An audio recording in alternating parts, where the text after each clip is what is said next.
Boa tarde a todos. Meu nome é Rubem Romancini, sou diretor executivo da Escola do Parlamento e queria agradecer a presença de todo mundo que vai nos assistir hoje.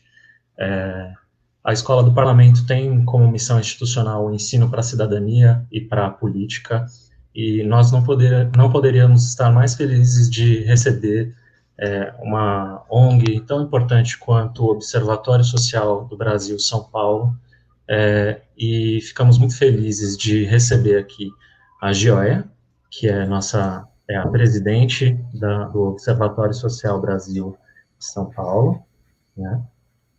Só um minutinho aqui.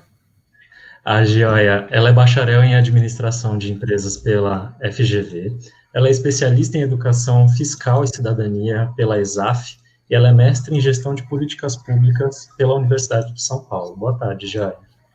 Boa tarde, Rubem. Eu agradeço muito o convite. A gente já se conhece desde o ano passado e troca figurinhas a respeito de política, a respeito de Câmara. Então, eu estou muito feliz de estar novamente apresentando o trabalho e interagindo com vocês, que tem um papel muito importante, vocês da Escola do Parlamento. Obrigada pelo convite novamente. Nós que agradecemos. Eu queria também chamar a Letícia Rey, que é arquiteta urbanista de formação, tem pós-graduação em controle social de políticas públicas pela Escola Superior de Contas do TCM. Boa tarde. Tudo bem? Tudo bom? Tudo bem, obrigada, agradeço também, Rubem, esse convite da escola. Joia também, eu vou ficar aqui só ajudando vocês e depois a gente parte para as perguntas mesmo. Vou olhar aqui o pessoal, o público, como que está o evento, tá bom? Obrigadão, bom evento para todo mundo. Certo. Pessoal que está nos acompanhando pelo Facebook, nós estamos numa plataforma em que a gente está lendo aqui os comentários, tá? Podem interagir com a gente. Então, boa tarde, Eva Tavares, Simone Mendes, a Luzanine, Ale Santos, a doutora Roseli. Boa tarde a todo mundo que está nos assistindo. Fiquem à vontade para fazer perguntas e comentários, porque nós vamos incorporar aqui, nós podemos incorporar aqui no debate, tentar responder as dúvidas de vocês, tá bom? Eu vou fazer uma pequena introdução, logo depois eu vou passar para a Gioia, que vai fazer uma exposição, nós vamos ter um bloco de exposição no começo, vamos fazer uma pausa para um pequeno debate sobre o primeiro bloco, e depois nós vamos para um segundo bloco com um debate final, tá bom?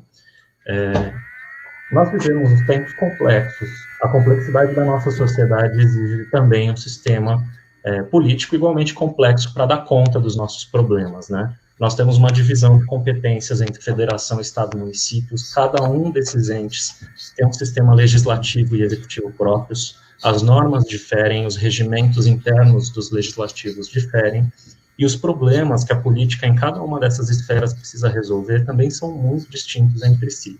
Então, é muito complicado para o cidadão acompanhar isso tudo, ter a capacidade de entender tudo o que está acontecendo, como está acontecendo, e de fiscalizar o poder público no exercício dessa atividade tão nobre, que é a atividade legislativa, que visa resolver todos os nossos problemas da vida em sociedade, né?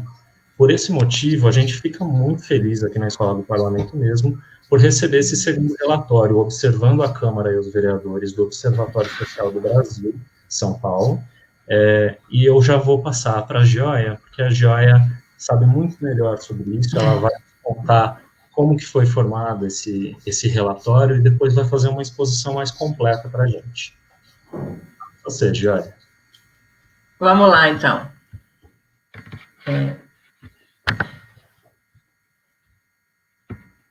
Deixa eu já colocar aqui, gente.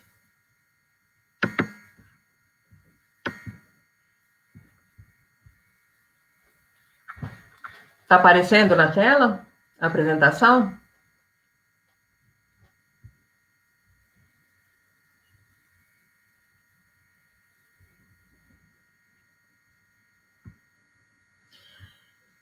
Bem, então, eu vou iniciar a minha exposição explicando o que é o observatório, porque provavelmente muita gente que está nos assistindo não teve nenhum contato ainda.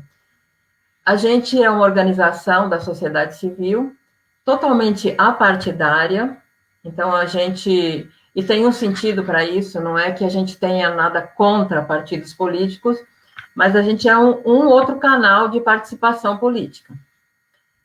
Somos mantidos por recursos de pessoas físicas e jurídicas, e nossas ações são realizadas no âmbito municipal, ou seja, no município de São Paulo. Integramos uma rede de mais de 150 observatórios no Brasil, coordenada por um sistema chamado Observatório Social do Brasil. A gente tem, por eixos principais de atuação, a fiscalização de políticas públicas, por meio de monitoramento de compras e contratos, visamos o incremento da transparência dos portais, a educação fiscal e incentivo ao controle social. Dentro desses eixos, e com foco principalmente, então, na gestão de recursos públicos, os principais projetos nossos são monitoramento de licitações, acompanhamento do legislativo, é esse que nós estamos apresentando hoje, apoio a conselhos municipais, atualmente a gente tem apoiado o Conselho do Idoso, programa de educação fiscal e o incentivo ao controle social, utilizando uma ferramenta cívica chamada Cuidando do Meu Bairro.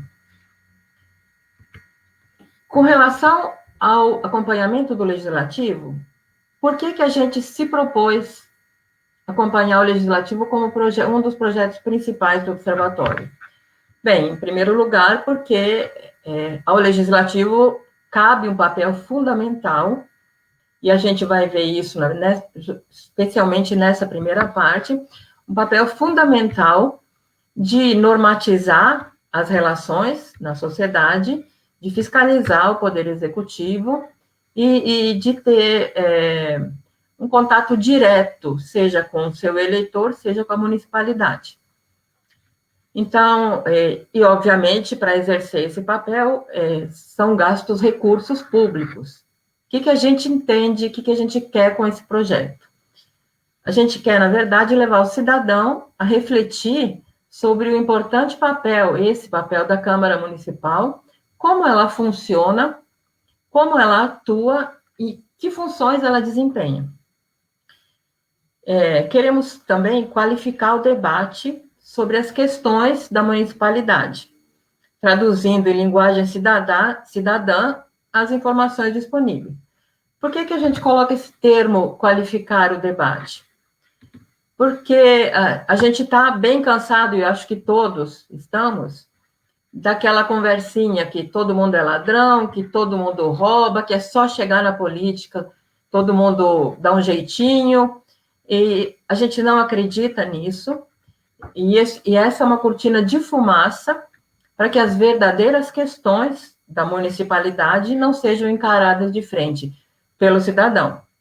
Então, a gente quer traduzir as informações, então a gente levanta informações, traduz essas informações em linguagem cidadã, para que a nossa sociedade comece a se envolver com essas questões. Nessa tradução, obviamente, quem já tentou fazer um trabalho desse tipo, a gente se depara com alguns problemas de transparência. Quando a gente pede a informação, a resposta normalmente ela está no portal da transparência. Ocorre que a gente não localiza, ou para localizar, o trabalho braçal nosso é muito grande, é muito árduo para levantar essas informações. Então, conseguindo a tradução, conseguindo a transparência melhor, a gente quer incentivar o exercício do controle social e a participação popular. De uma forma mais natural, de uma forma mais... a gente quer aproximar o cidadão sentir que ele faz parte disso, que ele tem um papel importante de interagir com o legislativo, que ele tem que levar as reivindicações dele, do bairro, da comunidade, pelos canais competentes. Vale dizer, não é ir para o vereador pedir um caminhão de terra, ou pedir para subir um muro, ou pedir para limpar uma rua. Esses são papéis do executivo. Bem, como eu vou apresentar em 2 blocos, o primeiro bloco, a gente optou por escolher uma metodologia de avaliação da Câmara como um todo, das funções da Câmara como um todo. Aqui, então, nessa primeira parte da apresentação, a gente vai pensar a Câmara Municipal como um órgão e não vamos olhar para cada vereador individualmente. Na segunda parte, sim, eu vou explicar o que é que a gente levantou dos vereadores, e aí, de forma individual, também para compreender o funcionamento da Câmara. Quando a gente decidiu fazer esse acompanhamento do Legislativo, a gente procurou metodologias que fossem adequadas para isso, ou seja, que a gente conseguisse levar isso para a sociedade e que fossem, de certa forma, simples de levantar as informações, visto que a gente trabalha com um grupo de voluntários que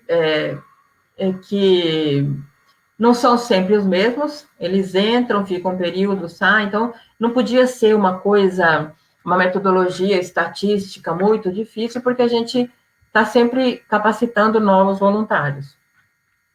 Então, depois de pesquisar um pouco, optamos pela metodologia desenvolvida pelo INSPER, pelos professores Humberto Dantas e Luciana Young, e que foi pensada com o objetivo de criar indicadores gerais que possibilitem analisar o desempenho de todos os poderes legislativos.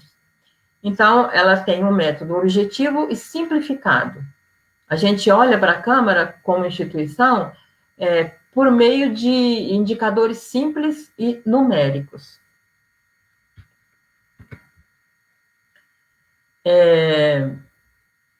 A segunda parte da apresentação, aí sim, eu vou explicar para vocês o que é que nós escolhemos olhar dentro das várias funções que os vereadores desempenham.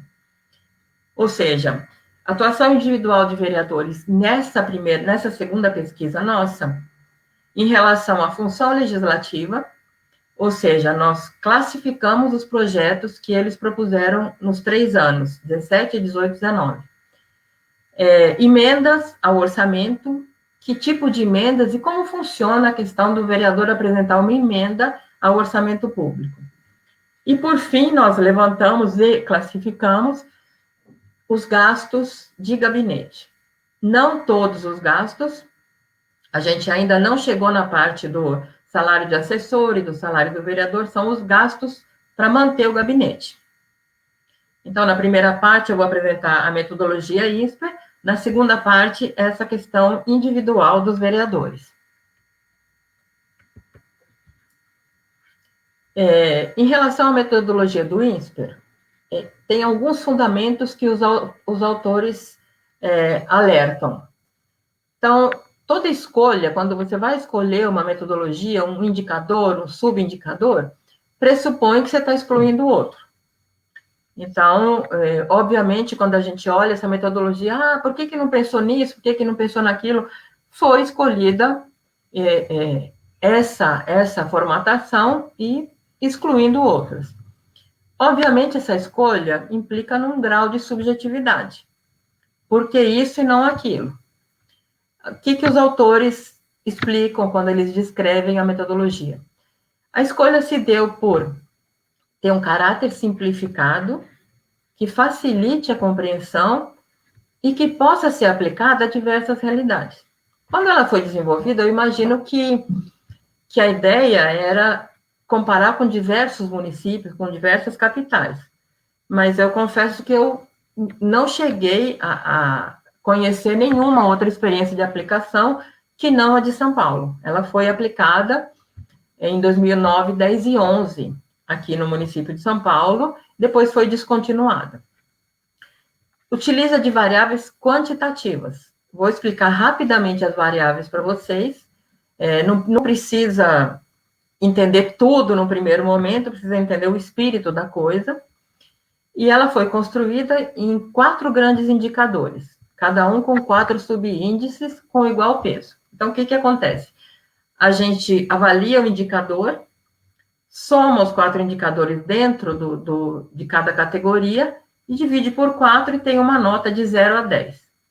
Os autores também consideram de 0 a 5 ruim, de 5 a 7 médio, de 7,1 a 10 bom. é a classificação que eles nos propuseram. Aí, dentro disso, eles também alertam para um outro ponto. Não é para a gente comparar, não é para a gente somar todas as notas de todas as funções e dividir por 4, porque esse número não quer dizer nada. Então, vamos ver as funções, que vai ficar um pouco mais tranquilo de compreender. Então, as funções que eles olharam. Função promovedora. O que é função promovedora? O que é que a Câmara propõe, em termos de projetos de lei, que seja de interesse do município? Então, o que ela promove de legislação nova? Normalmente, as pessoas imaginam que essa é a principal função de uma Câmara Municipal. Se a gente imaginar bem como é administrar uma cidade, não necessariamente ficar criando lei em cima de lei é a função prioritária de um município. Vou dar um exemplo para vocês. Recentemente, o Bruno Covas, o prefeito, aprovou uma lei que saiu da Câmara que propôs eliminar uma porção de leis desnecessárias, leis que não pegaram, leis que não se aplicam e que vão se somando num cabedal enorme de legislação que, no final das contas, não está servindo para nada. Então, o importante dessa função promovedora é ver o que está sendo promovido. E a gente vai olhar os resultados que nós levantamos. Em relação à função cooperadora, essa função, em que medida o Poder Legislativo coopera com o Poder Executivo? Esse em que medida coopera não quer dizer nem que tem que cooperar com tudo que o Executivo mande e nem que tem que ser oposição a tudo que o Executivo mande. Essa função cooperativa ela tem que ser balanceada pelas necessidades do município. Então, tem que se aprovar um projeto quando ele é de interesse, tem que se melhorar ou até não aprovar alguma coisa que não seja do interesse do município. Função fiscalizadora. É um dos papéis principais do Legislativo, inclusive isso está na Constituição, fiscalizar as ações do Poder Executivo. E aí, fiscalizar, inclusive, na aplicação do orçamento público, mas no atendimento às necessidades das diversas comunidades, principalmente aqui em São Paulo, que a gente tem 96 distritos. E a função transparente, que é em que medida que essa Câmara de Vereadores, ela é transparente para a sociedade civil. A gente vai ver que tem diversos indicadores, e depois, quando eu terminar essa primeira parte, eu gostaria de responder até dúvidas em relação à construção desses indicadores.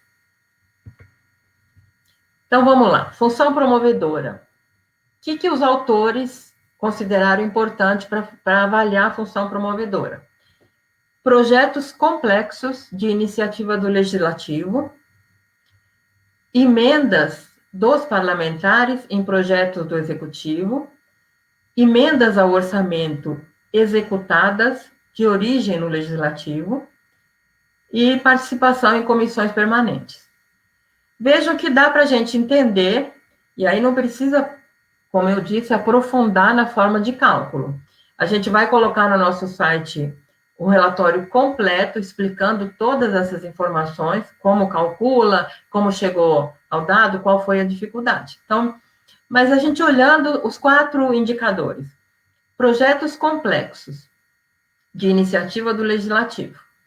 Como é que eu calculo isso? Eu pego os complexos aprovados no ano, divididos pelos complexos em tramitação naquele ano. O que é a primeira dúvida que surge? O que é um projeto, o que é considerado um projeto complexo para a metodologia?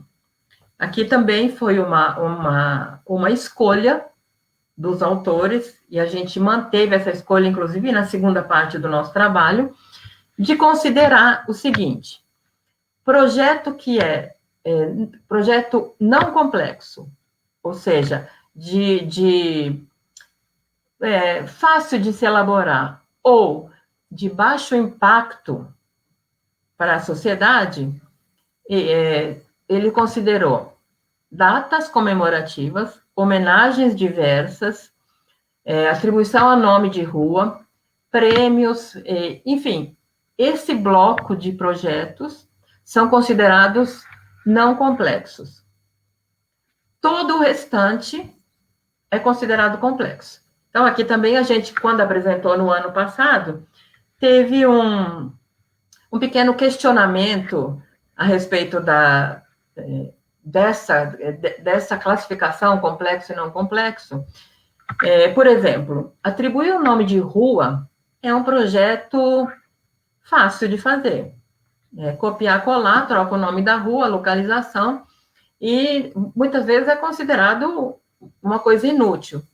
A gente também não concorda com isso. Quando a gente pensa numa pessoa que mora lá numa periferia, numa rua que não tem nome, essa pessoa não consegue pegar um aplicativo, não consegue receber uma encomenda, não consegue receber uma carta no correio. Então, é de muito impacto para aquela comunidade que a rua tenha um nome. Mas, como é um projeto que não é complexo de se elaborar, ele é classificado assim. Tá? Então, a distinção é essa. Todo o restante é complexo.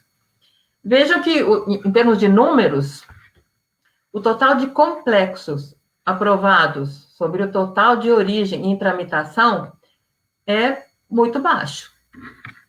Muito baixo. Mesmo tendo só essas duas categorias de projeto considerados não complexos, é 0,08, ou seja, 8%, 9% e 9% em 2019. Então, aqui a função promovedora, inclusive, ela é avaliada com a nota mais baixa. Emendas que os parlamentares apresentam em projetos do Executivo. Então, total de emendas que eles apresentam e que são aprovadas. Que eles apresentam e um tanto o Executivo aprova e o restante não. 15%, 16% e 13% também é um indicador considerado baixo. Emendas ao orçamento executadas, porque tem uma questão de emendas propostas e executadas. A gente vai ver isso na segunda parte, como é esse cálculo. Mas aí é 40%, 67%, 66%. E participação nas comissões permanentes. Os autores definiram que, como é que eu calculo isso? Tem as comissões, são 7 comissões, só as permanentes que eles avaliaram. Quantas reuniões foram realizadas em relação a quantas deveriam ter sido realizadas. E estima-se, para esse indicador, uma reunião por semana ao longo do ano. Então, a gente só desconta aquele período de recesso e verifica, tá no site, quantas reuniões efetivamente foram realizadas por comissão. Então, vejam que a nota da função promovedora, ela é considerada bem baixa, 3,20, 3,50 em 2018, 3,72. Função cooperadora. Aí a cooperadora são projetos complexos, também com a mesma definição, de iniciativa do Executivo. Então, eles são propostos pelo Executivo e encaminhados para a Câmara, que é o trâmite normal. Total de projetos que o Executivo encaminha, que são sancionados, ou seja, a Câmara aprovou e o Executivo sancionou, divididos pelo total em tramitação naquele ano. Vejam a diferença de números, 63%, 56%, 37%. Ou seja, podemos dizer que ela, nesse quesito, ela é mais cooperativa do que propositiva. Projetos de origem no Executivo sem emendas de parlamentares. Aqui é o oposto daquele critério. Então, aqui é um projeto que o Executivo apresentou e ele tramitou sem que nenhum parlamentar tenha apresentado emenda. Aí 23%, 23%, 14%. Vale dizer, então, que os parlamentares se pronunciam, se manifestam, apresentam emendas aos projetos que o Executivo encaminha. Pedidos de urgência aprovados. Pedido de urgência a gente localiza no site que projeto teve pedido de urgência. No ano passado, quando a gente apresentou os anos de 2017 e 2018, não tinha nenhum pedido de urgência. Apesar da gente estranhar isso, tínhamos até colocado na apresentação o indicador 0. O executivo não pediu urgência. E aí, na reunião de apresentação, nós tivemos um esclarecimento de um servidor da Câmara que nos explicou que não há muito essa prática de entrar com pedido de urgência, apesar de ser regimental, porque a Câmara decidiu, e também a regimental, que em determinadas situações, ela pode aprovar um projeto em reunião de comissões. Então, o projeto entra, ele é protocolado, ele passa nas diversas comissões, cada comissão tem um prazo para expedir um parecer, e ao final ele vai para o plenário. Essa etapa ela é queimada quando há reunião de comissões. A reunião de comissões, então, ela diminui muito, não precisa de pedido de urgência, é utilizada a reunião de comissões. E aí, então, vejam que em 2019 mudou o indicador. Aí a gente apurou que o pedido de urgência não teve, mas 71% dos projetos encaminhados pelo Executivo foram aprovados em reunião de comissões. Ou seja, não foi preciso pedir urgência, porque foi encurtado o prazo na reunião de comissões.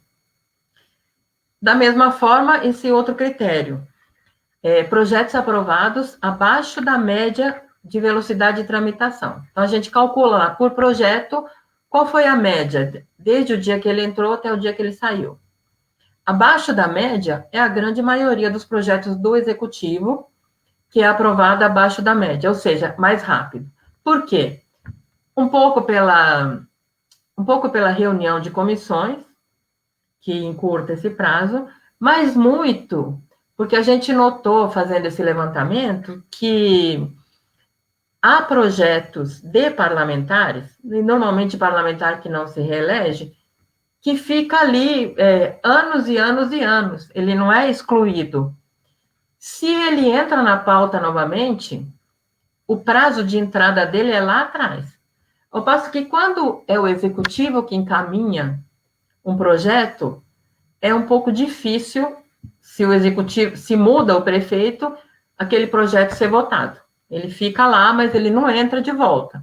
Então, vale dizer que o executivo, a velocidade de tramitação é muito mais rápida do que os outros projetos.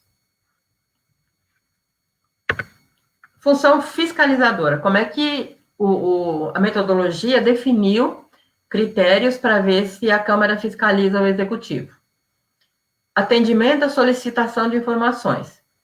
Então, a Câmara manda pedidos de informação para as diversas secretarias ou para o prefeito, para os órgãos, ela protocola esse pedido e o índice é atendido sobre o total protocolado. 64% no primeiro ano do mandato, 46% e 46%. Não é muito atendido. Atendimento a convocações. Então, da mesma forma que pedidos de informação, a Câmara pode e faz, convoca ou convida o próprio prefeito, seus secretários ou algum servidor para prestar esclarecimento sobre algum tema. CPIs, Comissão Parlamentar de Inquérito, instaladas que versem sobre tema de responsabilidade do Executivo. São poucas as CPIs, em relação às que são propostas, são poucas as que são instaladas. Todas que a gente verificou nesses 3 anos são temas de responsabilidade do Executivo. Aqui, então, a gente não conseguiu entender isso como critério de fiscalização, porque, na verdade, sempre vai ser interesse do Executivo. Ou seja, o indicador é a nota máxima, 1. Esse outro critério, atendimento a consultas ao TCM sobre a aplicação do orçamento, 000. Esse critério não existe nos portais, a gente não localiza. Nos 3 anos foi preciso pedir a informação via Lei de Acesso à Informação e retornou que não teve nenhum pedido ao TCM. Também na reunião do ano passado, conversando com alguns assessores e com os vereadores que estavam presentes, a gente entendeu que aqui para São Paulo parece que há uma outra forma de comunicação entre a Câmara e o Tribunal de Contas para tratar de questões de aplicação de orçamento. Então, não existe um pedido protocolado que é atendido ou não é atendido. Então, esse critério, talvez, para o próximo mandato, a gente faça uma adaptação para colocar alguma coisa mais real. O que acontece com esse indicador? Excluímos o do TCM. As CPIs são de responsabilidade do executivo, nota máxima. O indicador é quase todo bom ou perto de bom, de ótimo. Então, a gente não pode, por conta desses critérios, a gente pode afirmar que a Câmara realmente fiscaliza o Poder Executivo.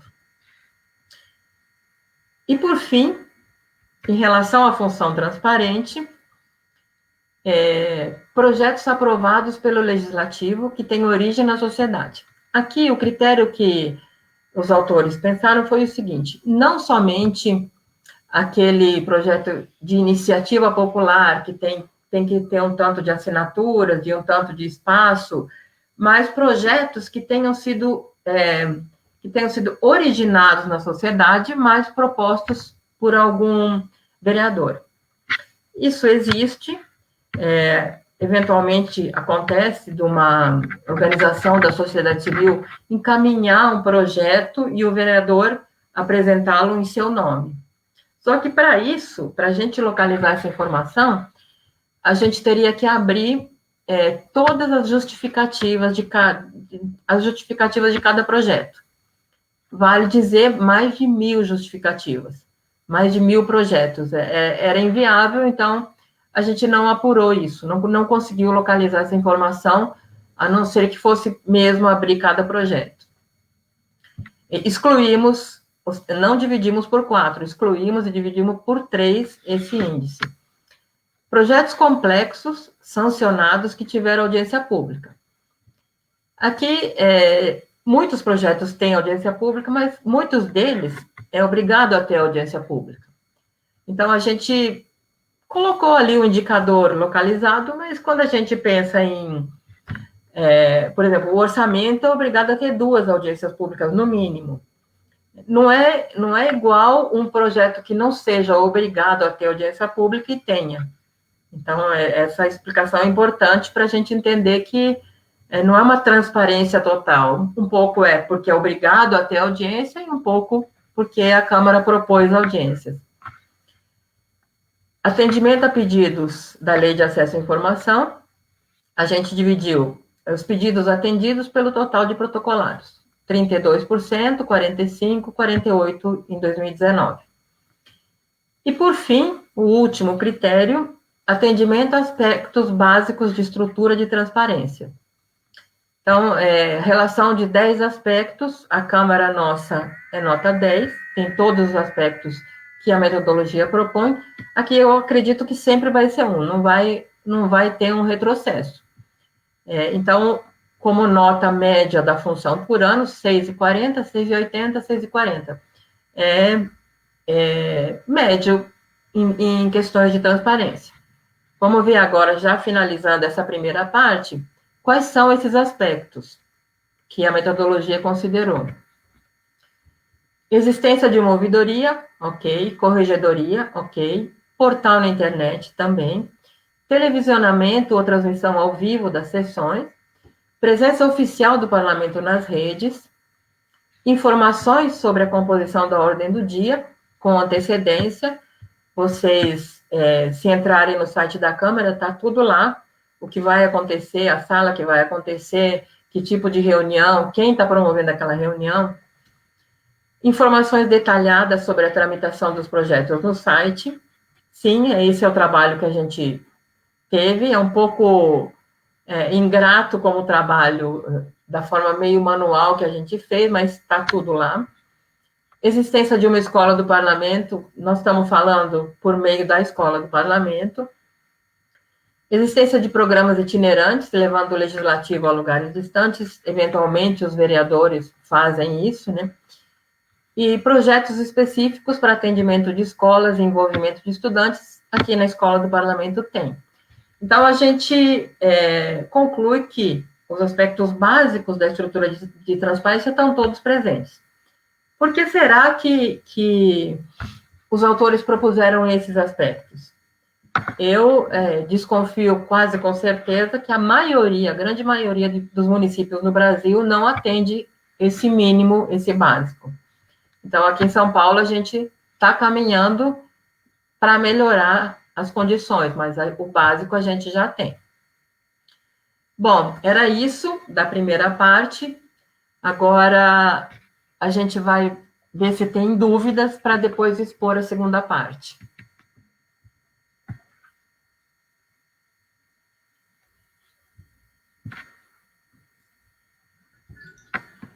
Agora a gente tem sempre que ficar conferindo se o microfone está mutado, né? Quando a gente volta para um... Exato.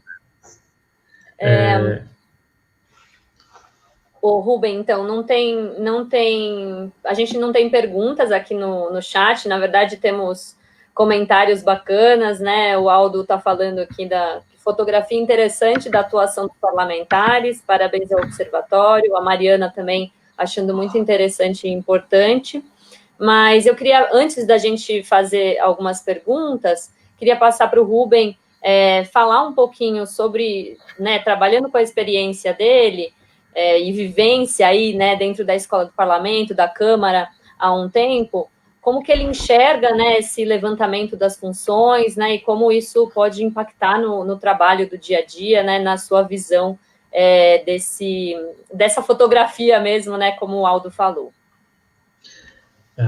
Obrigado, Letícia. Assim como já conversei antes com a Joia, tanto na apresentação desse relatório que tivemos no ano passado, como já tivemos muitas conversas depois a respeito dessa metodologia dos trabalhos da Câmara, existe uma grande dificuldade de traduzir a complexidade do nosso sistema político para esses indicadores quantitativos, né? Então, você, como a Jaya já abordou, pode ter um vereador que é muito participativo em números de projetos de leis e outro vereador que é pouco participativo em número de projetos de leis, mas ele é muito participativo em processos orçamentários, ele é muito participativo em levar as iniciativas para a base dele. Então, a primeira dificuldade, eu acho que a gente chega é essa, né? Mas é óbvio, sem a coleta de dados e uma objetificação maior desses dados, a gente também perde muita capacidade de fazer a análise subjetiva dos mandatos. Então, apesar dessas dificuldades, o que esse relatório apresenta é uma fotografia, é claro que, como toda fotografia, não tem como captar toda a complexidade, mas é uma fotografia muito útil para a gente ter como base de análise, né, dos mandatos. Eu queria comentar alguns pequenos pontos, né? A Joia comentou, por exemplo, das audiências públicas, né? O processo de participação política no Brasil, ele não é grandemente privilegiado pelo nosso sistema político. As audiências públicas, por exemplo, no âmbito da Câmara Municipal, elas têm basicamente as seguintes formas: você tem projetos que têm audiências obrigatórias, né, mas você não tem uma participação obrigatória do público. Uma audiência obrigatória pode ter apenas uma pessoa comentando, né, em geral o parlamentar manda ou um representante capacitado para falar sobre o seu projeto, caso alguém converse sobre isso na audiência pública, ou ele mesmo comparece à audiência pública. Mas, às vezes, ocorrem audiências públicas que não têm público. Elas são obrigatórias, existem parâmetros, elas precisam ser publicadas em diário oficial, precisam ser publicadas em jornais de grande circulação, e, contudo, às vezes elas não alcançam o público, porque a gente vive numa cidade muito grande. As pessoas têm dificuldade de acompanhar mesmo essas audiências públicas obrigatórias. Mas elas ainda podem ter diversas outras formas, né? O presidente da comissão que está fazendo essa audiência pode considerar esse projeto muito importante, apesar de não ter audiência obrigatória, e solicitar uma audiência de ofício. Estou com o meu interfone tocando aqui. Já retorno. Pronto. Então, tanto pode ter uma solicitação de ofício, quanto o próprio autor do projeto pode considerar ele muito importante, solicitar essa audiência pública, ou uma entidade representativa pode solicitar de forma compulsória para a Câmara que seja feita uma audiência pública, né?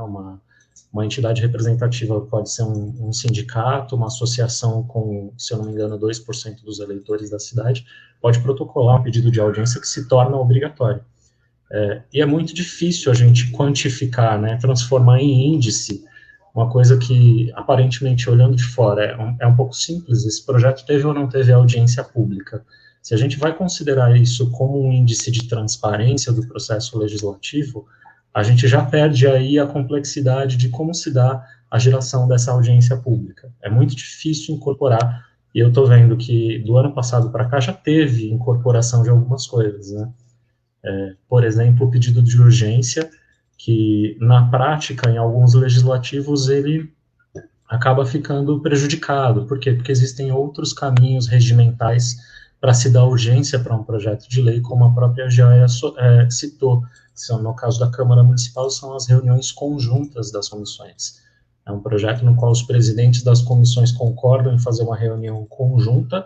Essa reunião ocorre durante uma sessão extraordinária no plenário da Câmara, então ela não passa por aquele processo legislativo moroso de debate nas comissões, no qual deveria ter tido um debate temático, né? Você tem a Comissão de Justiça, que faz uma barreira de legalidade e constitucionalidade, e as comissões mais temáticas, que deveriam debater dentro dos seus temas os projetos de leis.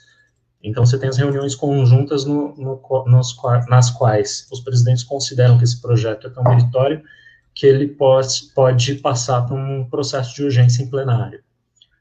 É difícil a gente construir índices quantitativos para abarcar essas complexidades do processo legislativo. Mas eu acho que é pela via que a Joia está expondo, né? A gente vai aprimorando, porque a gente precisa formar uma base de conhecimento sobre o trabalho legislativo, senão a gente não vai acompanhar essa complexidade nunca.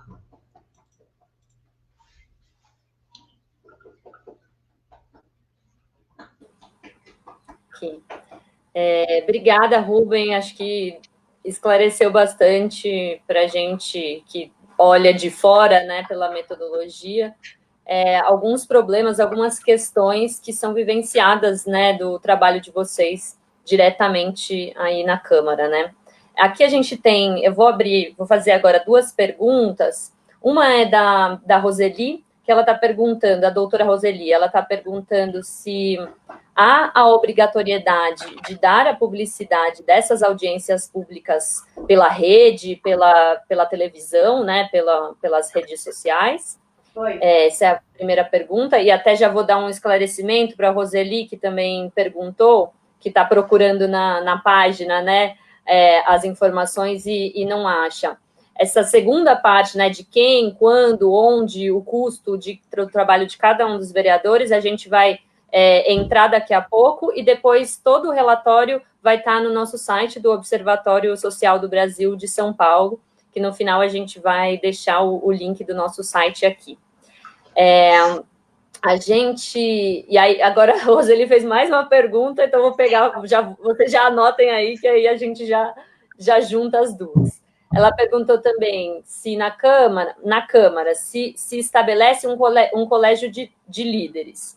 Se na Câmara se estabelece um colégio de líderes, e se sim, as decisões são formatadas ali para a apresentação das comissões? Não sei se ficou claro para vocês, mas essa foi a pergunta da Roseli. E aí eu vou só encerrar com um comentário um pouco do nosso trabalho no observatório mesmo, né?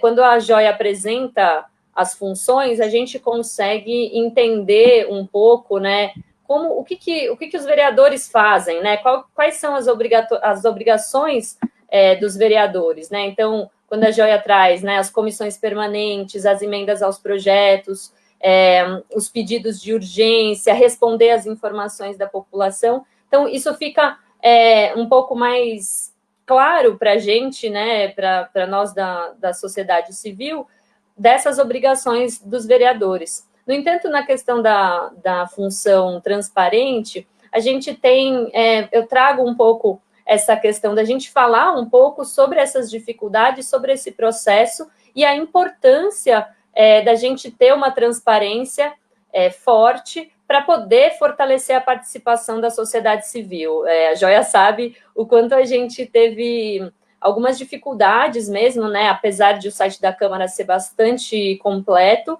a gente tem algumas dificuldades em transparência para poder trazer as pessoas mesmo, para entender melhor. Então, queria que vocês falassem um pouquinho sobre essa importância da transparência dentro dessa função e dentro dessa linha dos projetos de iniciativa popular, que também está dentro dessa função transparente, né? Como que a população pode se engajar dentro desses projetos. Então, acho que são essas 3 perguntas, para que aí, se a Joia e o Rubem puderem responder. Se quiserem, eu posso até repetir aqui as perguntas da Roseli, vocês que mandam aí. Vou passar para vocês, aí vocês perguntam se não estiverem vendo. Como você quer fazer, Joia? Você quer ir primeiro? Eu acho que você podia esclarecer uma questão que eu também não consegui ainda compreender direito, a questão que a Roseli pergunta a respeito do papel do Colégio dos Líderes em relação ao encaminhamento para as comissões. Eu vou tentar primeiro responder a questão da obrigatoriedade da publicidade das audiências públicas, tá? Isso também. Eu também quero falar depois um pouquinho das audiências. Pode começar. As audiências públicas, como a gente abordou aqui, elas têm diversas formas de virem a existir. Existem audiências públicas que são obrigatórias, que determina isso é a lei orgânica do município, ela coloca em um dos seus artigos alguns temas como criança e adolescente, que são temas obrigatórios para a realização de audiências públicas. Todo projeto de lei que passar por esses temas que a lei orgânica determina, tem que ter 2 audiências públicas obrigatórias, tem prazo para elas ocorrerem, tem que ter um prazo de 10 dias entre uma e outra. Eu não tenho de cabeça agora qual é esse artigo, mas a lei orgânica do município traz um rol de temas, audiências públicas obrigatórias. Agora, quanto à obrigação de publicidade das audiências públicas, a publicidade ela é um dos princípios da administração pública, né? Esse tipo de ato, ele tem sempre que ser público. Então, mesmo nas audiências que não são obrigatórias, existe uma publicidade obrigatória, até porque todas as reuniões de comissões têm que ter 24 horas de publicidade de antecedência. Tá? Em geral, se dá por diário oficial, mas tem sempre também no site da Câmara, tem a agenda do próximo dia, tem as pautas das reuniões, das audiências públicas. Eu trabalhei 8 anos na Secretaria das Comissões, tive um pouco de experiência nessa parte, e a publicidade ela é tratada com muito cuidado nas comissões. Isso é uma crítica que é difícil fazer à Câmara Municipal de São Paulo. Quanto a colégio de líderes, isso é uma questão eminentemente política, né? Eu sou um servidor técnico da Câmara e a gente faz a parte de registro, a parte de assessoramento das secretarias. Existe um colégio de líderes na Câmara Municipal, as lideranças dos partidos se reúnem, e assim como todo o processo político, não só no Brasil, mas em todas as democracias, para a gente pautar na agenda da política todo tipo de projeto, tem que ter um acordo entre as forças políticas, né? Os partidos, eles representam ideias e conjuntos de eleitores, e eles conversam entre si para formar uma agenda do que vai ser debatido, dos projetos de leis que vão ser votados. Então, sim, existe um colégio de líderes, e esse colégio de líderes contribui com a pauta do plenário, de reuniões conjuntas de comissões que são consideradas, até para os fins desse relatório, como algo análogo a um sistema de urgência. Elas contribuem para a formação dessas pautas. Agora, os pormenores, isso da política, né? Não é nem meu papel saber como que eles fazem essas negociações, porque essas negociações são entre os representantes, né? Eu fico no papel de assessoramento desse tipo de trabalho político que é com os nossos representantes. Bom, eu só queria colocar uma coisa a respeito da transparência que a Letícia colocou, em relação às audiências. Em relação às audiências, eu vejo dois problemas sérios. Um, de fato, é o que o Rubem colocou, e a gente se bate, eu acho que todas as entidades que trabalham com controle social, como trazer a população para participar. Tem a dificuldade de locomoção, tem a dificuldade de horário, tem também, porque de repente é no horário de trabalho, a pessoa que gostaria de ir não vai. Mas, no geral, essas audiências têm uma participação considerada baixa.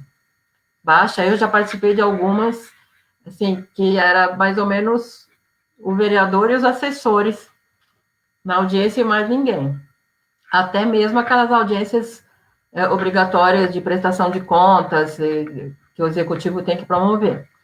Agora, tem um outro problema também que eu já vivenciei na Câmara de São Paulo, da condução dessas audiências. Então, eu me lembro muito bem de do ano, não lembro se foi o ano passado, acho que foi 2018, uma audiência que foi promovida para discutir um PL de resíduos sólidos, o destino de resíduos sólidos, que era especificamente a questão das caçambas, dos caçambeiros, que tem toda aquela regulamentação, que eles têm que transportar as caçambas de madrugada, e tem determinados locais que recebem.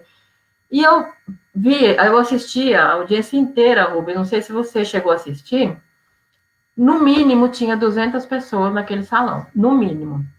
E pelo que eu entendi, assim, eu e mais 10 não éramos caçambeiros. O restante da audiência eram caçambeiros. O que aconteceu? O representante do governo na Câmara, ele montou uma mesa de 15 pessoas para falarem na audiência, 15 pessoas, o vereador tal, fulano tal, da organização, tinha 15. Ele disse que eram 2 minutos para cada pessoa na mesa, porque depois ia começar a audiência pública. A audiência começava às 10, na verdade começou às 10h40. Quando essas 15 pessoas terminaram de falar, teve uma delas que levou uma apresentação e ficou 20 minutos com PowerPoint.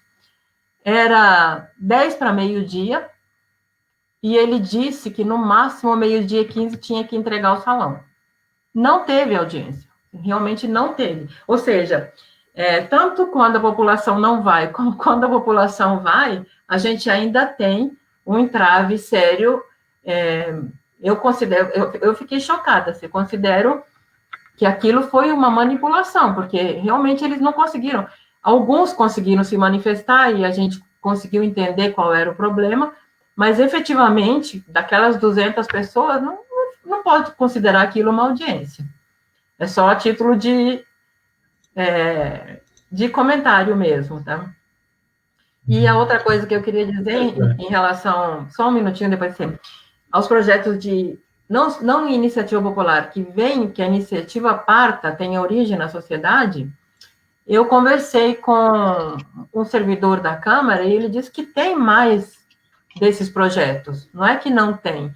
Se você abrir a justificativa, você localiza projetos que a sociedade, que tiveram origem na sociedade.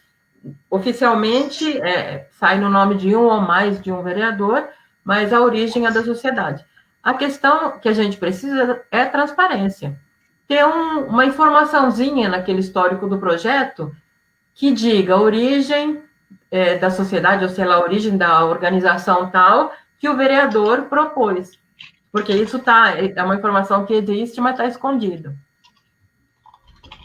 Pode falar, Rubem. Tá. Eu vou comentar primeiro a questão das audiências públicas, tá? E aí eu vou partir para um escopo mais amplo de debate, que é a questão do sistema representativo, né? Que é o qual a gente está. A gente não tem uma democracia direta, a gente tem uma democracia representativa.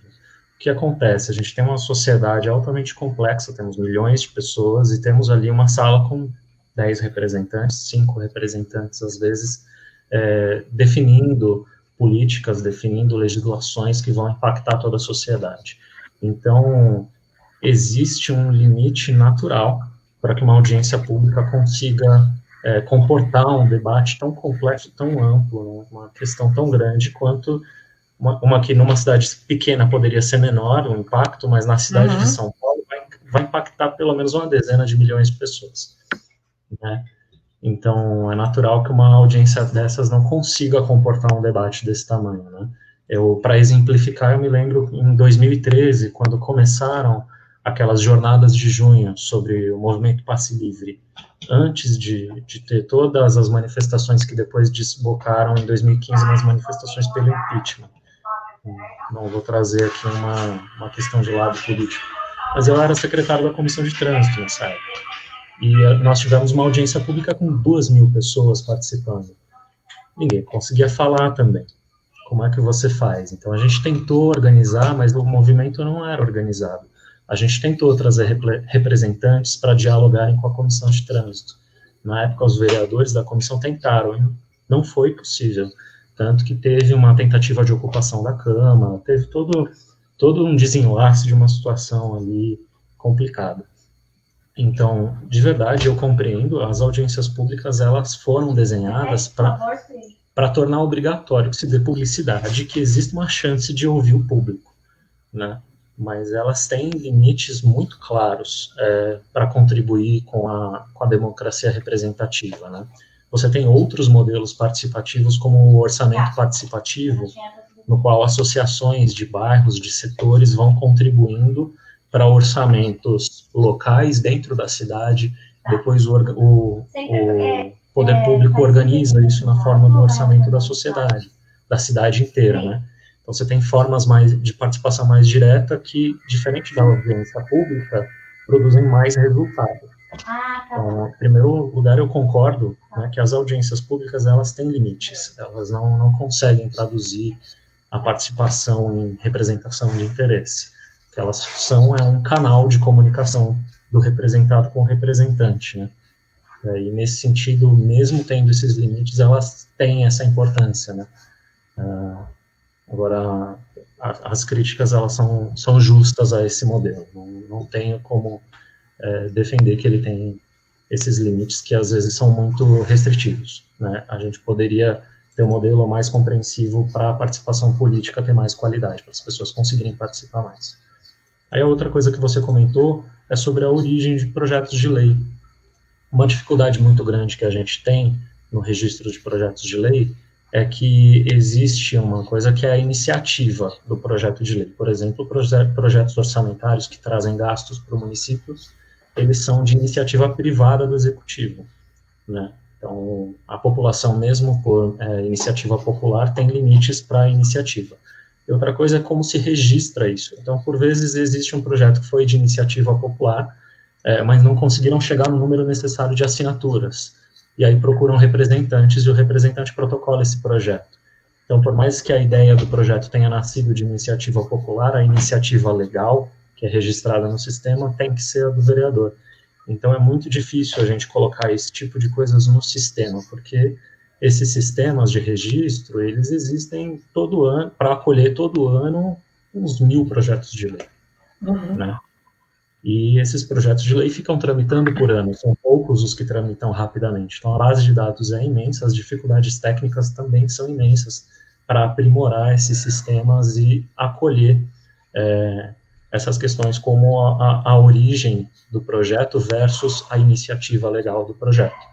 Mas é óbvio, é necessário tentar aprimorar, né? Eu acho que o poder público tem que se atentar para aprimorar, porque a qualidade desse tipo de informação dá qualidade para a democracia, né? Acho que a qualidade da participação política está ligada à qualidade da democracia. Ok, acho que podemos passar. Bom, acho que... Desculpa, Joia. É exatamente isso, né? Só vou fazer esse fechamento, né, dessa primeira parte.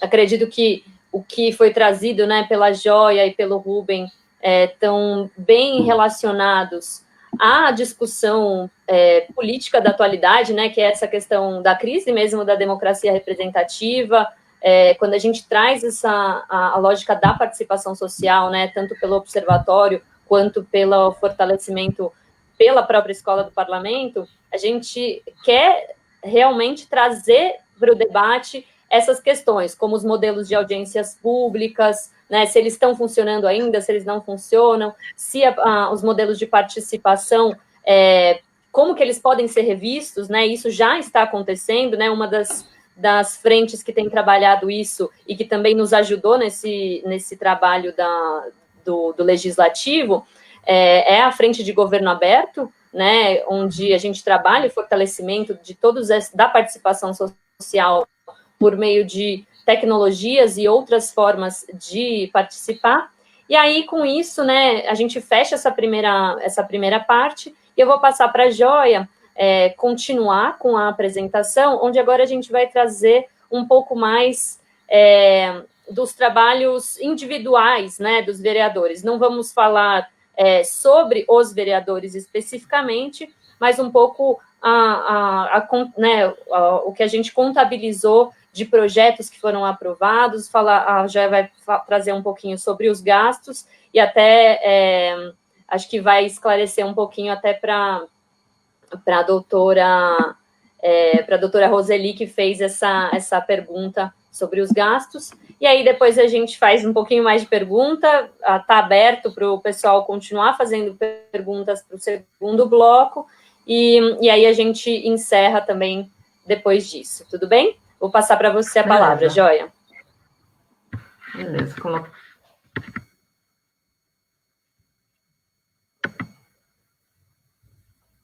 Bom, vamos continuar então? Opa.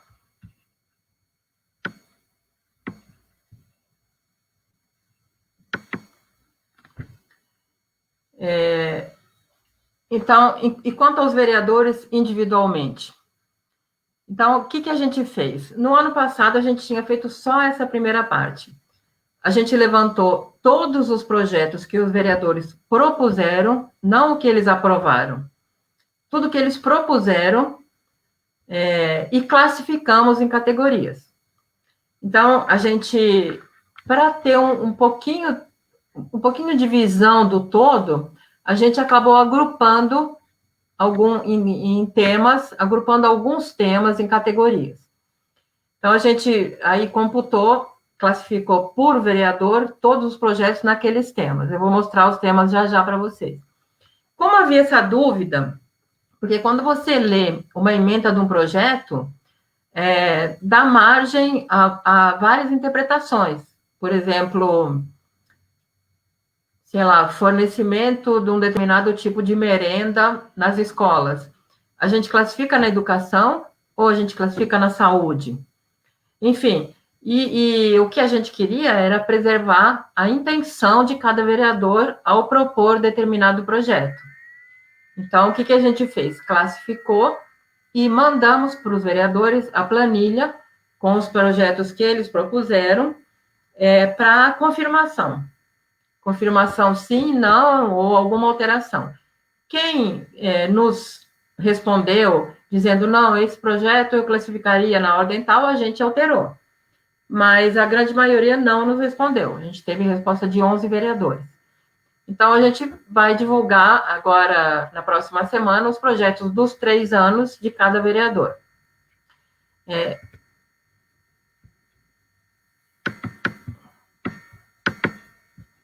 Qual foi a classificação que a gente adotou? Então, no tema administração pública, a gente agrupou temas de administração pública, orçamento, patrimônio público. Combate à corrupção, denominação de logradouro, que é um daqueles não complexos. Desenvolvimento econômico, a gente agrupou bastante coisa, trabalho, emprego, pequena empresa, atendimento bancário, regra de comercialização, porque tinha muito poucos projetos e não daria para ter uma noção do todo. Desenvolvimento social, a gente colocou tudo que era da assistência, de direitos humanos, criança e adolescente, idoso, participação. Educação, a gente agrupou com cultura. Frente parlamentar, todas as frentes parlamentares estão agrupadas nesse tema. A gente entendeu de não separar pelo tema, porque a frente parlamentar muitas vezes é uma intenção do vereador, mas em termos práticos de propor um projeto naquela determinada questão não tem muito a ver com a frente, tem a ver com o apoio na possível proposta. Habitação e urbanismo, questões de habitação, de limpeza urbana, de coleta, datas comemorativas e homenagens diversas, já falamos, né? Lei orgânica do município, a gente agrupou o processo legislativo municipal, meio ambiente, então aqui a água, sustentabilidade, mobilidade, transporte, trânsito, proteção dos animais, regimento interno da Câmara, saúde, esporte, segurança, transparência, lei de acesso à informação, proteção de dados, e tributação incluindo arrecadação e isenções. Agora vamos ver na prática. Está colocado aqui em vermelho na tabela, não sei se está muito visível para vocês, mas a grande maioria do que eles propõem está em datas comemorativas e homenagens ou denominação de logradouro. Vejam que de 1.700... Na verdade, eu tenho que dar uma outra explicação aqui para vocês. Não foram 1.700, nem 1.040, nem 1.270 projetos propostos, porque como um projeto pode ser proposto por um ou mais vereadores, na verdade, esse número corresponde a projetos assinados pelos vereadores. Então, aqui a gente tem que ler a informação da seguinte maneira: 222 assinaturas em datas comemorativas e homenagens em 2017, 2018 e acumulado 813. Denominação de logradouro, 640. De 4.019, 20% são datas comemorativas e 15% denominação de logradouro.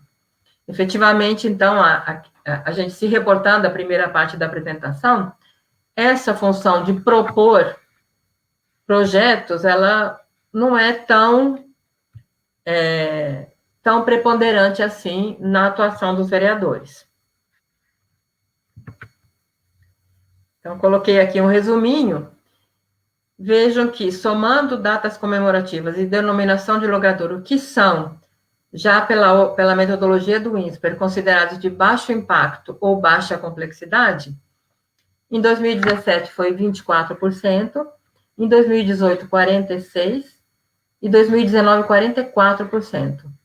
E no acumulado, nos 3 anos, 36%.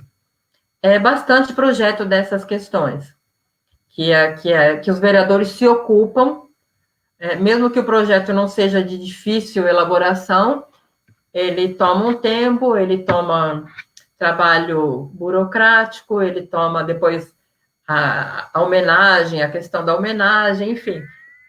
A função de propor não é realmente preponderante, não pode ser. E a gente pode bater esse dado com o dado da função ali, que ficou por volta de 3, 3,5 na primeira parte da apresentação. Quem tiver curiosidade de conhecer individualmente quem propôs o quê, a gente vai colocar nessa semana e na próxima o que os nossos vereadores propuseram, o que que projetos cada um assinou. A gente tem a planilha com a ementa do projeto, então dá para entender o que eles propuseram. Tem alguma coisa interessante, mas tem muitas coisas que eu classificaria como bobas, assim, muitas bobagens mesmo, que depois não vão nem ser discutidas. Aqui é um ponto importantíssimo que eu queria conversar com vocês. Emendas ao orçamento público.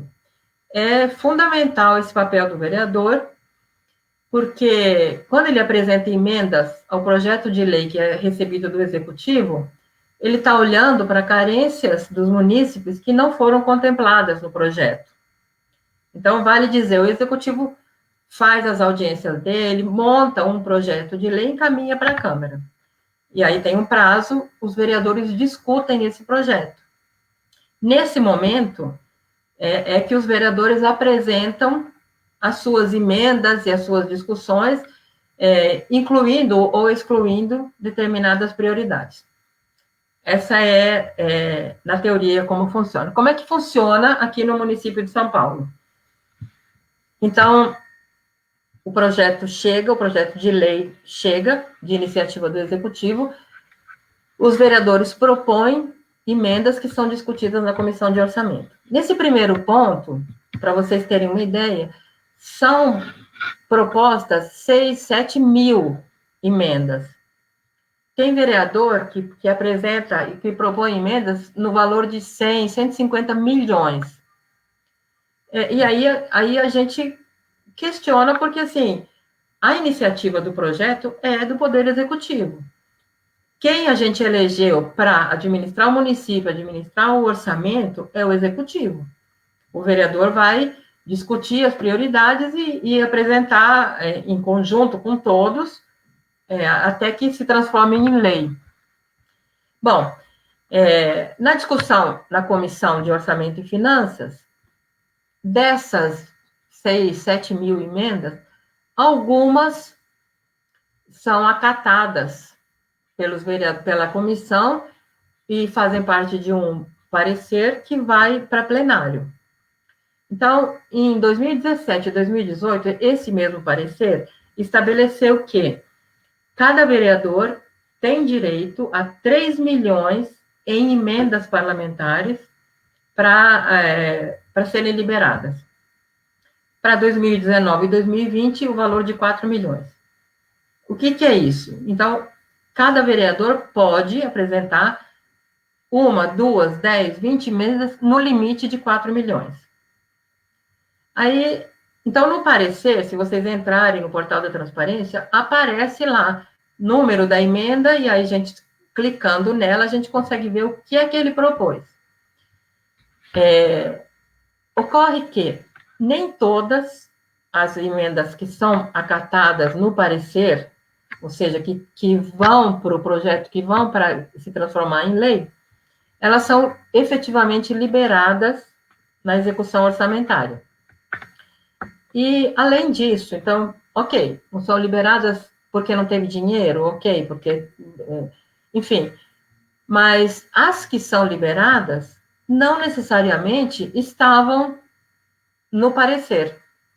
Vou dar um exemplo para vocês. Alguns vereadores, a partir de 2019 e 2020, que eu identifiquei, como eles viram que tem um limite de 4 milhões, eles apresentam uma emenda, uma só, e numa rubrica assim, incremento a políticas públicas, 4 milhões. No decorrer do ano, aprovada a lei do orçamento, no decorrer do ano, eles vão apresentando pequenas emendas que vão sendo liberadas, ou seja, o recurso é liberado para aquela emenda, e que são de vários tipos, que não guardam correspondência com políticas públicas. Então, não sei se deu para entender como é que é a sistemática, mas a gente achou muito estranho, discutindo no grupo de voluntários, e o que a gente quer refletir. Então, vejam, não sei se vai dar para enxergar bem. A gente tem aqui, em 2017, esporte e lazer, 20 milhões em emendas. Quando vocês abrirem no nosso site, que emendas são essas de esporte? Está lá o nome do vereador e que emendas ele propôs. Incentivo ao financiamento de um torneio de jiu-jitsu, um campo de futebol, são coisas localizadas, normalmente nos redutos eleitorais, e relativas à prática esportiva, mas não uma prática esportiva para toda a comunidade. É naquele lugar, aquele torneio, aquele clube, aquele assunto. No primeiro ano, a gente teve 17 milhões de emendas liberadas para a Secretaria de Relações Governamentais, que depois não teve mais nada. Então, provavelmente houve uma mudança, ou o nome da secretaria mudou, ou ela não existe, ou não foi mais liberado por ela, mas passou a ser liberado, em grande volume, cultura. nos anos de 18 e 19, 27 milhões e 42 milhões em 2019. O que são esses projetos de cultura? Da mesma forma que no esporte, contratação de um cantor de música sertaneja para o aniversário do bairro, show de não sei quem para um outro evento. São eventos isolados e localizados. Então, uma coisa que a gente tem que refletir, que não necessariamente foi pensado lá atrás, na lei de orçamento, que esse tipo de política era a prioridade do município. E mais além, mais ou menos 30% das emendas de orçamento, então vocês vejam aqui embaixo, subprefeituras, 34 milhões, 35, 37, 35, de média, mais ou menos 30% para subprefeituras. E aí sim, aí são praças, asfaltos, vias, enfim, coisas locais de cada subprefeitura. Por que esse número, que é o mais alto todos os anos e é o mais alto na média, de recursos é destinado por emendas para subprefeituras? E aqui, então, tem um outro tipo de discussão que a gente tem que fazer, nós, controle social, nós, sociedade civil. Então, as reflexões que nós tivemos. Qual seria o espírito da elaboração de um orçamento público por meio de lei? O que quer dizer fazer? O Executivo manda um projeto de lei, a Câmara discute, inclui as emendas, ou inclui ou não inclui, mas, enfim, fecha uma lei, que depois, com relação às emendas, não é o que está na lei. São outras coisas, desde que estejam dentro do valor. A impressão que a gente fica é que existe uma disputa política, uma negociação política, e pior, que a gente vê acontecer isso em nível nacional, em nível estadual, provavelmente acontece em nível municipal, a liberação de emendas, de recursos, de emendas para a localidade, para o reduto eleitoral daquele parlamentar, fica atrelado à aprovação de determinados projetos. Não estou afirmando isso, porque isso não está escrito em lugar nenhum, mas a gente acompanha o que acontece em nível nacional, em nível estadual, provavelmente acontece aqui também. Isso, então, não corresponde. Se não corresponde ao que é executado, qual é a parcela da comunidade que foi atendida? É a que era prioritária no município, lá no orçamento, ou é a que o vereador que tem mais influência conseguiu aportar os recursos para aquela localidade? E, por fim, pensando já na questão de 30% das emendas estão indo para subprefeituras. Será que não é hora da gente começar a pensar em maior descentralização do orçamento para as subprefeituras? Não sei se vocês sabem, a gente tem 32 subprefeituras em São Paulo e elas têm um orçamento próprio. Mas quando a gente olha o orçamento das subprefeituras, praticamente a subprefeitura é uma zeladoria, ou seja, ela tem um orçamento mínimo para condições mínimas de manutenção daquela localidade, e uma outra despesa do tipo conselho tutelar, pagamento do conselho tutelar, a manutenção daquela sede, enfim. Será que não seria a hora da gente começar a pensar em descentralizar esse orçamento nas grandes questões do município para as subprefeituras? Aí é apenas uma provocação diante dos números que a gente encontrou. E agora, por fim, já falando dos gastos de gabinete, é o terceiro ponto que a gente levantou um a um os vereadores. Cada vereador tem direito, em 2020, a gastar R$ 310.612,56 por ano para manutenção do gabinete. Não entra aqui salário de assessor nem do vereador. Entra combustível, revista, gráfica, manutenção de site, contratação de pessoa jurídica. E dentre essas despesas tem 3 contratos da Câmara Municipal, ela centraliza o contrato e os vereadores entram nesse contrato, utilizam esse contrato e abate no total nos 310. Despesa com correio, locação de veículos e reprografia. O que a gente apurou aqui? Não há um padrão nos gastos. Então, tem vereador que gasta quase tudo com correio, tem vereador que gasta muito, muito com material de escritório, quase dá para imaginar que ele vai vender aquelas coisas, que não dá para um gabinete gastar aquilo tudo de papel, de toner. Tem vereador que gasta muito com contratação de pessoa jurídica. Enfim, e é o trabalho que nós estamos desenvolvendo agora, no momento, é verificar esses gastos e encaminhar para a Câmara alguns questionamentos. E, por último, qual outra dificuldade? Quando a gente encaminha um questionamento para a Prefeitura, e a gente tem feito bastante em outros projetos, a resposta é que, pela Lei de Acesso à Informação, você tem 20 dias prorrogáveis por mais 10. Na Câmara, eu não sei porquê, eu já chequei isso algumas vezes, mas aparece como resposta, ao fazer um questionamento via Lei de Acesso à Informação, conforme a orientação na ouvidoria, a ouvidoria tem 30 dias para responder e o órgão da Câmara mais 5 dias. Só é uma observação que eu achei estranho em relação porque a Lei de Acesso à Informação realmente ela determina 20 dias prorrogáveis por mais 10.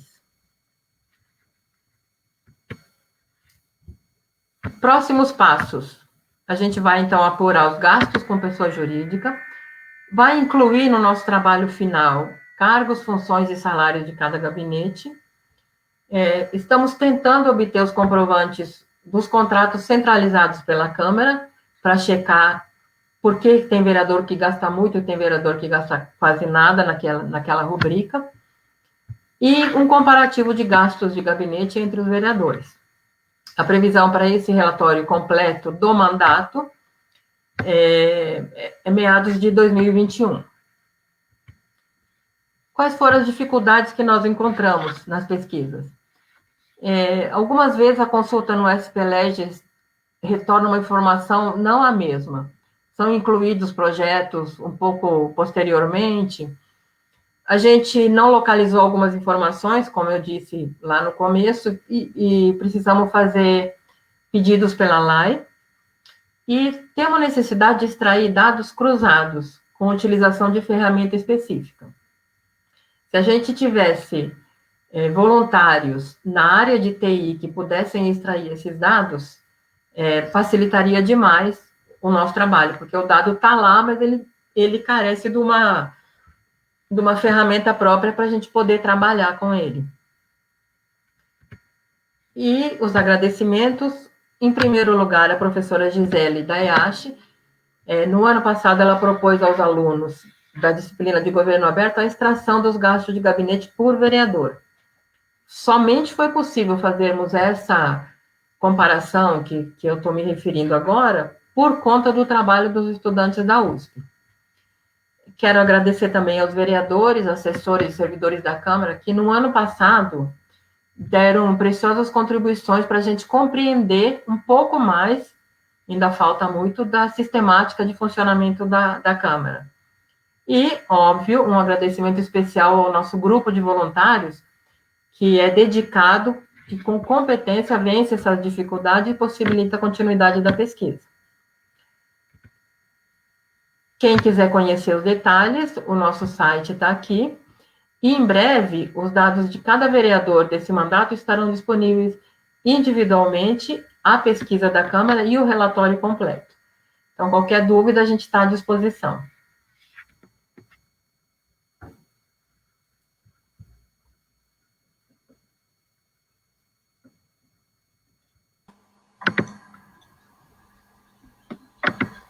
Rubem, estamos abertos aos seus comentários. Tá. Bom, eu vou comentar só uma questão das que a Joia falou, que é a questão da descentralização orçamentária, né? Algumas cidades no mundo já tiveram experiências muito concretas com isso, né? Quando a gente, no campo da administração pública, estuda o orçamento participativo, o maior exemplo é o exemplo parisiense, né?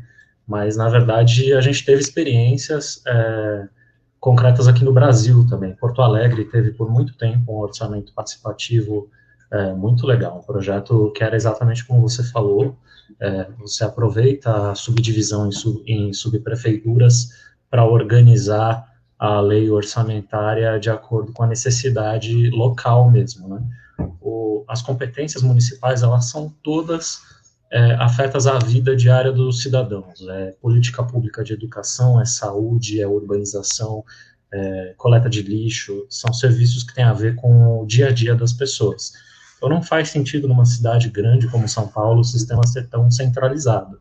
No entanto, já teve, nessas experiências mais concretas, problemas devido ao tamanho da cidade, você conseguir distribuir o orçamento, organizar essa distribuição, por vezes você gerou conflitos análogos ao que a gente tem entre os municípios hoje no Brasil, uma guerra fiscal com o ISS, né? As zonas das cidades brigavam por questões orçamentárias, brigavam por mais participação no orçamento, mais verba. Existem grandes desafios, mas eu acredito que realmente é um dos melhores caminhos que a gente tem para conseguir lidar com os interesses locais, tá? Eu acho que é uma crítica que você faz que é muito pertinente. Eu acho que o nosso sistema precisa incorporar, a gente já vem discutindo isso desde os anos 90, já passou da hora, né, do nosso sistema incorporar isso.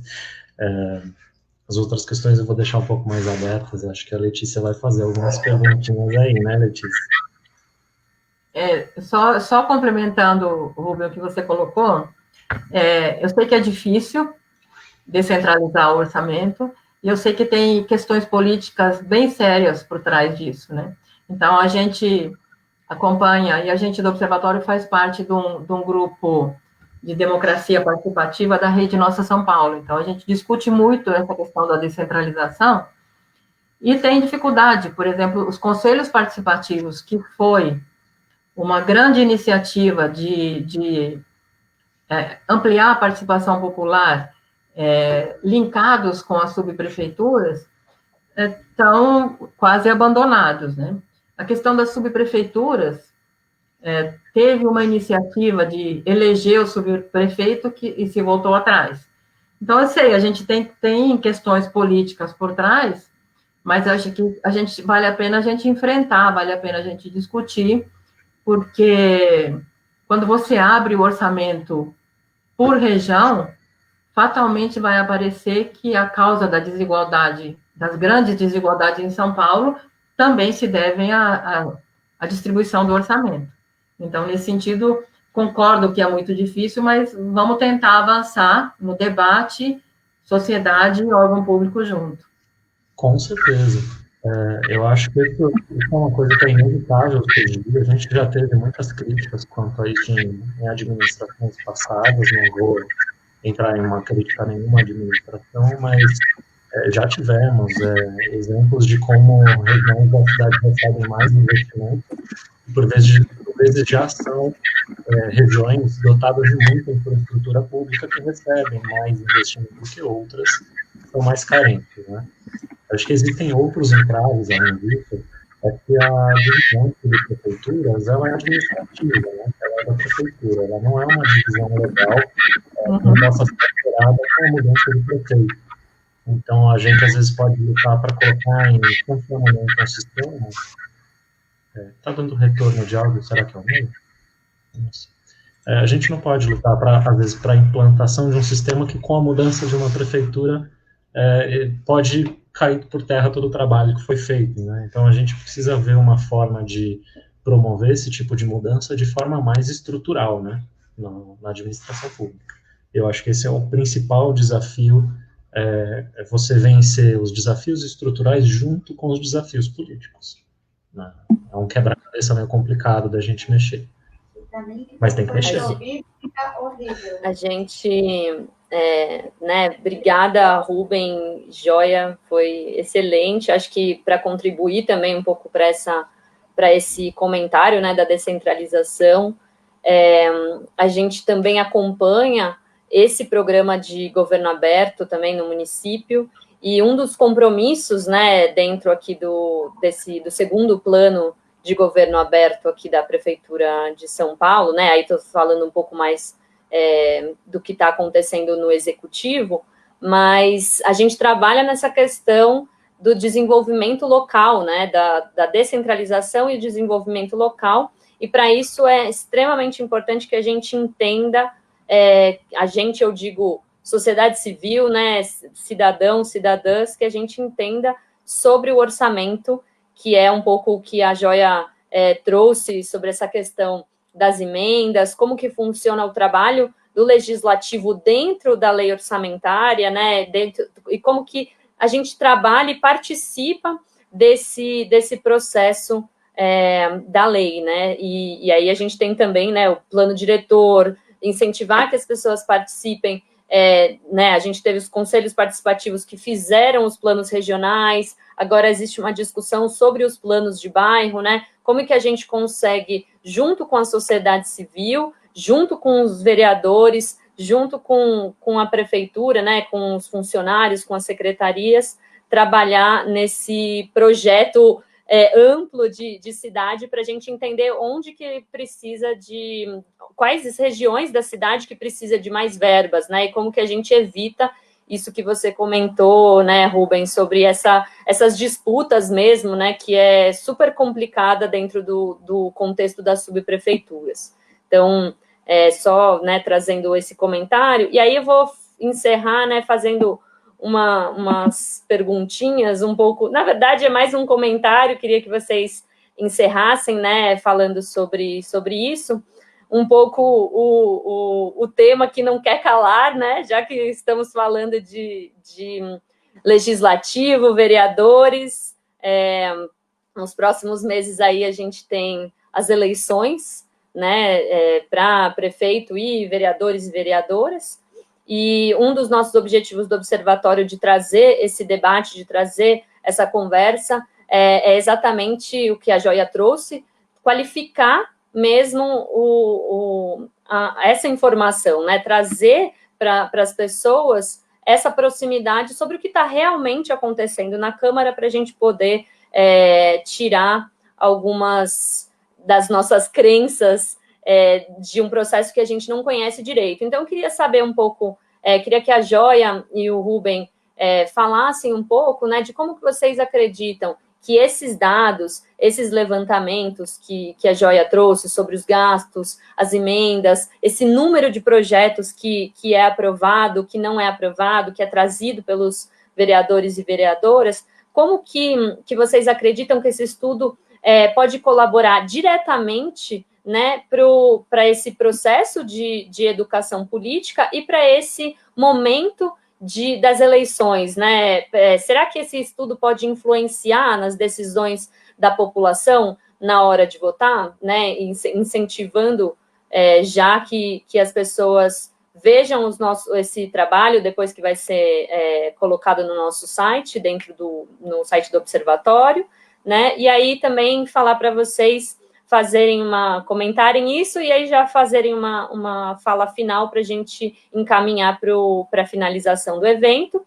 E também só queria lembrar a todo mundo que está participando que nós do Observatório também, nesse momento de eleições, elaboramos e estamos trabalhando nisso, em cartas compromisso para os candidatos e candidatas a vereadores e vereadoras e prefeitos e prefeitas, para a gente fortalecer tudo isso que a Joia trouxe, né, das funções que a gente precisa trabalhar na transparência, na participação social, no acesso à informação, nas respostas, nesse trabalho cooperativo dos vereadores junto com o executivo, enfim, e é um pouco isso.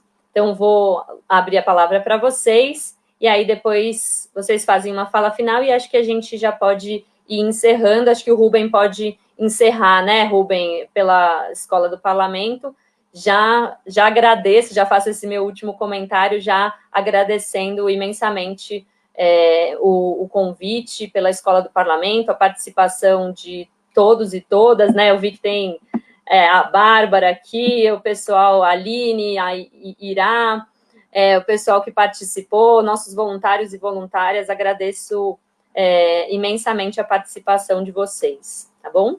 Obrigada, viu? Ó, a doutora Roseli está agradecendo. Espero acompanhá-los em mais ocasiões. Obrigada, viu, doutora Roseli, pelas perguntas. Foi bom para a gente também. Deixa eu começar, então, Rubem, e aí você já encerra, né? Não sei se a gente vai conseguir, Letícia, a gente tem esperança de contribuir, não necessariamente, assim... você não vai votar nesse vereador porque eu coloquei tal informação, ou vai votar nesse vereador, mas, enfim, para as pessoas começarem a pensar o que elas querem, o que elas esperam do vereador na hora de escolher um candidato. Seja ele candidato à reeleição, seja ele candidato à eleição. Então, nesse sentido, eu acho que o nosso estudo é bastante importante para traduzir a função, a atribuição de um vereador, de uma Câmara, na hora da eleição. Não acho que seja suficiente, e principalmente porque o alcance que a gente tem com esse tipo de trabalho ainda é muito pequeno. A gente tem uma questão de comunicação com a sociedade, de tratar dessas questões, porque se o observatório fosse vamos chamar assim, um apontador de dedo, procurando coisas erradas, acusando, e talvez tivesse uma inserção na mídia maior. Como o nosso propósito é um caráter preventivo, é um caráter educativo, eu não sei, realmente não dá para a gente prever o alcance, porque a gente vai divulgar o trabalho, vai apresentar mais vezes, e de forma que as pessoas comecem, pelo menos, a refletir que eu não preciso eleger um vereador para mandar vir asfaltar minha rua, não é função dele. Não preciso eleger um vereador que faça uma lei estapafúrdia para uma coisa particular no meu caso. Então, nesse sentido, sim, acho que a informação contribui, sempre contribui. Mas a nossa briga, a nossa luta dessa informação, além de qualificada, ser em linguagem cidadã, continua, como acho que continua a da Escola do Parlamento. Mais uma vez, eu agradeço ao Rubem, à Escola do Parlamento, a todo mundo da Câmara e aos nossos voluntários e ao pessoal que nos assistiu. Uma boa tarde a todos. Rubem, passo para você. Obrigado, Joia. Obrigado, Letícia. Obrigado a todos que estão assistindo por estarem até aqui com a gente nesse debate. Sobre impacto eleitoral, Letícia, você mencionou, eu acredito que, em primeiro lugar, assim, as eleições, elas dependem muito da comunicação, né? A gente está num momento complicado agora, de pandemia, a gente não sabe exatamente como que vai se dar esse processo eleitoral que está se aproximando, mas eu acredito sempre que a informação, ela melhora a qualidade do voto das pessoas, né? É muito difícil as pessoas terem acesso à informação de qualidade sobre a representação política delas, porque, por vezes, por interesses, pode ser de meios de comunicação, pode ser dos próprios representantes, às vezes a qualidade da informação que é repassada, ela passa por um filtro de interesses, né? Então, quando a gente trata de uma perspectiva mais técnica do monitoramento do mandato dos representantes, a gente está dando uma informação em primeira mão para o eleitorado, para o representado, sobre o trabalho do representante. Então, apesar de todo o julgamento sobre a qualidade de um mandato ser necessariamente subjetivo, porque o eleitor ele tem seus interesses, ele tem um conjunto de valores que ele quer ver representado, então é óbvio que o julgamento sobre a qualidade do mandato vai ser subjetivo. A qualidade das informações que a gente vem aprimorando através desse tipo de relatório que a gente apresentou hoje, ela contribui muito para as pessoas terem uma opinião mais informada, mais qualificada, que deve levar a um resultado melhor no processo democrático eleitoral, né? Eu acredito nisso. Ops, desculpa, cliquei no lugar errado. Ai, cliquei de novo. Eu acredito nisso, tá? E é claro que isso pode ser um pouco utópico da minha parte, né? Porque a gente não controla como isso tudo vai ocorrer na sociedade, mas eu acho que a gente contribui para essa finalidade com esse nosso trabalho de hoje. Passando agora por como isso pode impactar a participação política, né? Eu gosto sempre de citar um autor brasileiro que é o Luiz Felipe Miguel. Ele trabalha bastante sobre o processo representativo e a democracia. Ele é um autor que trabalha bastante a representação da territorialidade na democracia e fala muito da participação política. Eu gosto de usar um conceito dele, que são os dois principais entraves para a pessoa participar da política, que é ela conseguir acesso aos centros de poder, né, da democracia, e ela ter capacidade técnica de participar, né? Então, não basta a pessoa ir numa audiência pública se ela não entender como se dá o processo legislativo. Não faz sentido nenhum assistir uma reunião de processo legislativo se ela não conhecer como que se dão as votações, como que faz para aprovar uma lei, que depois essa lei tem que ser sancionada, tem que ser regulamentada.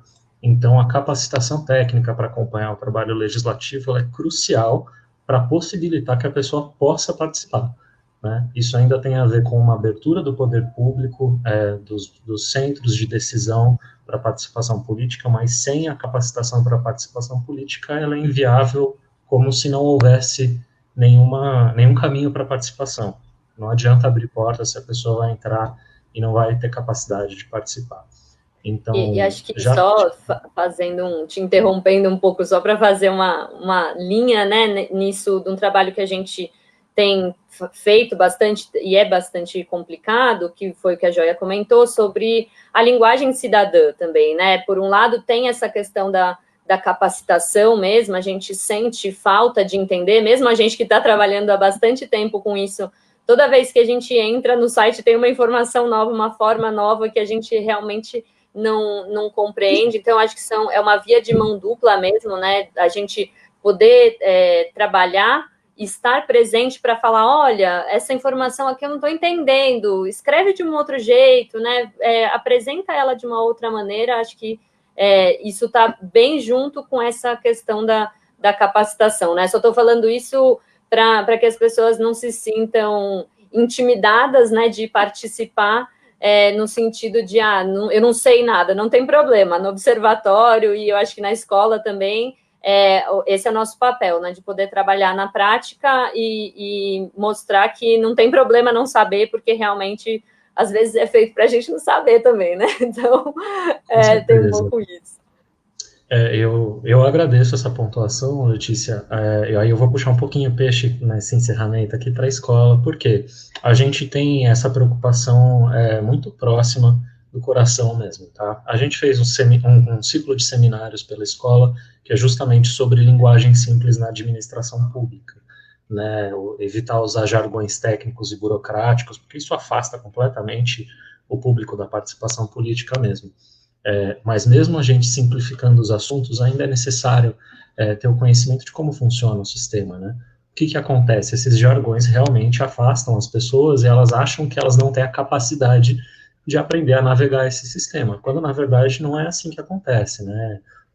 Aprendendo esses jargões, alguns conceitos de como o sistema funciona, você na verdade começa a ver que o sistema é grande, mas ele é feito de partes muito pequenas compreensíveis, você consegue entender o passo a passo, só precisa de um processo educativo para isso, né? Por isso até que a gente fica muito feliz na Escola do Parlamento por acolher esse relatório que vocês vieram apresentar, porque a nossa missão institucional de educação para a cidadania e educação para a política, ela passa justamente por isso, né? A gente precisa achar novas formas de compreender o trabalho legislativo também, porque ele é uma política pública, ele é uma política que a administração pública oferece para o público, é a representação dos interesses do público, né, uma esfera de participação. Então, a gente, logicamente, considera que a apresentação de um relatório como esse está 100% alinhada com a missão institucional das escolas do parlamento como um todo, da nossa, que a gente fica muito feliz de poder oferecer esse tipo de conteúdo ao público. Eu acho que a gente já se estendeu bastante. Vocês querem dar um tchau para o público, meninos, para a gente poder encerrar? Muito obrigada novamente. Uma boa tarde a todos. Obrigada, gente. E, por favor, se voluntariem no observatório. A gente está precisando. Tchau. Obrigada, Rubem. Obrigada às meninas que estavam também aí ajudando no backstage aí. Obrigada. Nós temos a Endely, nossa estagiária, que está fazendo essa transmissão. Obrigado, Endely. Eu queria agradecer a todo mundo que assistiu essa transmissão. Acompanhe esse relatório no site do Observatório Social do Brasil, São Paulo. Vai estar lá esse relatório, eles vão publicar em breve todos os dados individualizados, como a Joia mencionou. Sigam a nossa página no Facebook, que a gente tem bastante conteúdo de qualidade, tá, gente? E uma boa tarde para todos. Tchau, tchau.